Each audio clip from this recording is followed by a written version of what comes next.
Item ಯಾವುದೇ ಇರಲಿ try ಮಾಡಿ ಆಚಿ ಚಿಕನ್ ಮಸಾಲಾ.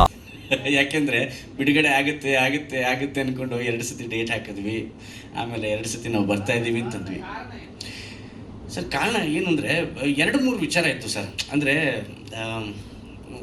ಒಂದು ಭ್ರಾಂತು, ಏನು ನಮ್ಮ ಸಿನಿಮಾ ಒಂಚೂರು ಸೇಲ್ ಆಗಲಿ, ಯಾಕೆಂದರೆ ಲಾಂಚ್ ಆಗಿದೆ ಅವ್ರದ್ದು.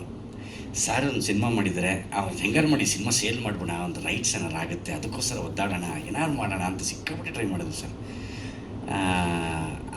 ಅದು ಆಗಲಿಲ್ಲ ಅಂತ ಅನ್ನೋಣ, ಅದರಲ್ಲಿ ನಾವು ಸೋತ್ವಿ ಅಂತ ನಾವು ಘೋಷಣೆ ಮಾಡೋದಕ್ಕಿಂತ ಹೆಚ್ಚಾಗಿ ಅದು ಆಗಲಿಲ್ಲ ಅಂತ ನಾವು ಅಂದ್ಕೊಳ್ಳೋಣ.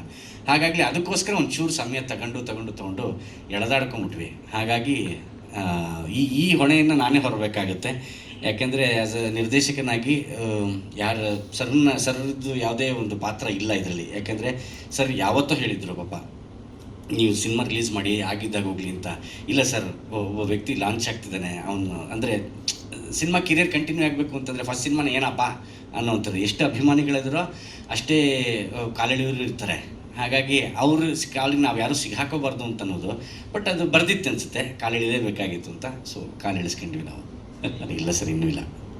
ಧೈರ್ಯ ಮಾಡಿ ಭಗವಂತನ ಮೇಲೆ ವಾರ ಹಾಕಿ ಮುನ್ನುಗ್ತಾ ಇದ್ದೀವಿ. ಇದು ಹೊರತಾಗಿರೋಂಥ ಕಂಟೆಂಟು ಸರ್. ಅದಂತೂ ತಾರಮ್ಮ ಮಾಡಿದ್ದಾರೆ, ದತ್ತಣ್ಣ ಮಾಡಿದ್ದಾರೆ, ರಾಕೇಶ್ ಪೂಜಾರಿ ಕಾಣಿಸ್ಕೋತಾರೆ. ದ್ವಿತೀಯಾರ್ಧದಲ್ಲಿ ಮಾತ್ರ ಚಂದನ್ ಶೆಟ್ಟಿ ಹಾಗೂ ರಾಕೇಶ್ ಪೂಜಾರಿ ಹೊತ್ತು ತೊಗೊಂಡು ಹೋಗ್ತಾರೆ ಸಿನಿಮಾನ.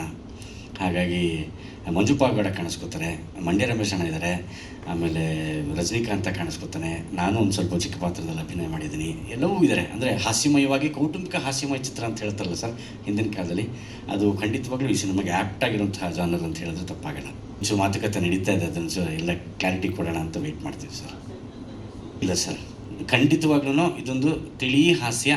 ಯಾವುದೇ ರೀತಿ ಯಾರ ವರ್ಗಕ್ಕಾಗಲಿ ಯಾರ ಒಂದು ಇದಕ್ಕಾಗಲಿ ತಾಗಿಸೋವಂಥದ್ದು, ಬೇರೆ ಏನೋ ಅಂತ ಒಂದು ಮೆಸೇಜ್ ಕೊಡೋದು, ಸಂದೇಶ ಏನಿಲ್ಲ ಸರ್. ಅಂದರೆ ಆಗಲೇ ಬರೆದವ್ರು ಹೇಳಿದ ಹಾಗೆಯೇ ಸಮಯಕ್ಕೆ ನಾವೇನಾದ್ರು ಒಂದು ಚೂರು ಅಗೌರವ ಕೊಟ್ಟರೆ ಸಮಯ ನಿಮ್ಗೆ ಅಗೌರವ ಕೊಡುತ್ತೆ. It's a barter deal. Life is a very good barter deal. ನೀನು ರೆಸ್ಪೆಕ್ಟ್ ಕೊಡು, ರೆಸ್ಪೆಕ್ಟ್ ತಗೋ, ಕಣ್ಣಿಗೆ ಹೊತ್ಕೊಂಡು ಕೊಡೋದು ನಿನಗೆ, ಅಷ್ಟೇ. ಅದೊಂದೇ ಉದ್ದೇಶ ಇದ್ದಿದ್ದು. ಹಾಗಾಗಿ ನಾವು ಆ ಉದ್ದೇಶಕ್ಕೋಸ್ಕರ ಬೇರೆ ಥರ ಏನೋ ಪ್ರಮೋಷನ್ ಮಾಡ್ತೀವಿ, ಅದಕ್ಕೋಸ್ಕರ ಈ ಕಡೆ ಬರ್ತೀವಿ, ಅವೆಲ್ಲ ಏನಿಲ್ಲ ಸರ್. ತುಂಬ ಇದೊಂದು ಸಾತ್ವಿಕವಾದಂಥ ಸಿನಿಮಾ, ಸಾತ್ವಿಕವಾಗಿ ಬರ್ತಾಯಿದ್ದೀವಿ.